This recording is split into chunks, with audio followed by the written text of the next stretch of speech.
Hello everybody, welcome to Monday Morning Must Knows. My name is Merlin Rothfeld, and here are a bunch of things to pay attention to for the upcoming trading week. Now I'm going to start things off usually where we do about this time of year, which is earnings. Last week we had some monster earnings. We saw Google report, we saw Microsoft report, we saw Amazon, and those created huge waves for our markets, but we're not quite done yet. So let's start with the earnings calendar to kick this week off for May 1st.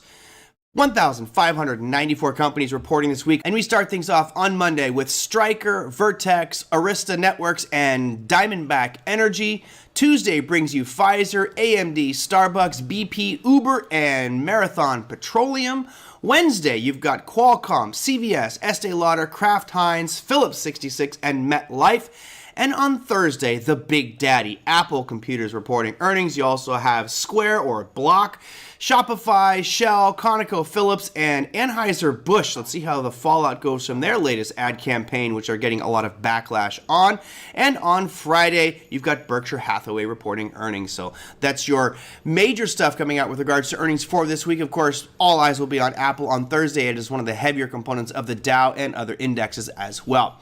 Now, this week is critical because there's been so much talk about Jerome Powell and the central banks around the world and what are they going to do with regards to rates. We've had this huge surge up. We've followed that closely here on Monday Morning Must Knows and in your curriculum at Online Trading Academy. But what's going to happen this week? Well, I'm not going to start with the U.S. because we'll go in chronological order for this week. So let's take a look at central banks, starting with the Reserve Bank of Australia. That's right. We're going to go to the Southern Hemisphere for the Reserve Bank of Australia, which is coming out with their rate announcement. That's going to be Tuesday at 12:30 a.m. Eastern Time, so just after the stroke of midnight.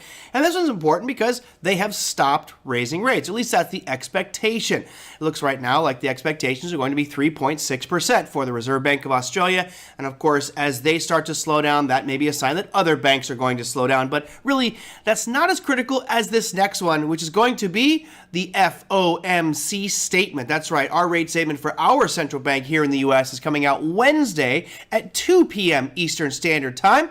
That's expected to jump from 5% to 5.25%. Now, this is already kind of baked into the markets. There's, some people expecting it to stay at 5, some people expecting to go to 5.25, but the majority saying 5.25% or a 25 basis point increase. What's more important will be the press conference shortly after that. That's going to happen at 2:30 Eastern Time, and there we'll get a much better sense as to what Jerome Powell, the central bankers, are thinking about rate policy going forward. You remember at the last meeting, he forecasted by the end of the year 5.1% for a Fed funds rate. Well, now all of a sudden we're going to jump to 5.25. Does that mean that by the end of the year we might backpedal a little bit? A lot of variables to figure that one out, which can be inflation and growth and unemployment, and we, of course, have a long way to go until we get there. But that press conference will be critical in helping us understand exactly what they're thinking, or at least give us a clear idea of what they're thinking. No one knows exactly what the Fed is thinking. All right, and finally, we had a banking crisis here several months ago, and it really created a lot of shock. A lot of the financial sector just got absolutely slaughtered, created some great buying opportunities, I might add. However, the question remains, are we done? There were some recent events that happened this week which really caused a lot of people to believe that there's much more pain ahead for the banking sector. And what, pray tell, would that be? Well, keep your eye on a company called First Republic, the FRC meltdown. Now, unfortunately, I got caught up in this one. I am currently holding some FRC shares, which is not very good for me, but we'll see how it ultimately pans out at the end. Here's what happened.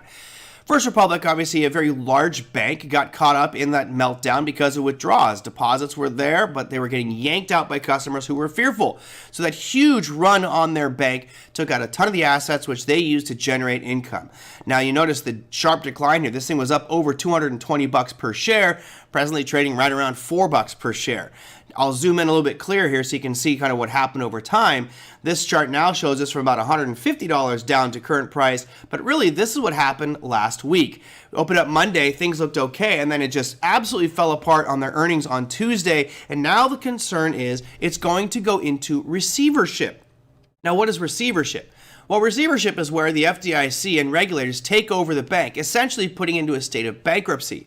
Now, this is going to create a whole new wave of fears potentially for the banking sector. So if you're long on XLF, the financial ETF, or any of those financial stocks, there may be another shock to the system coming.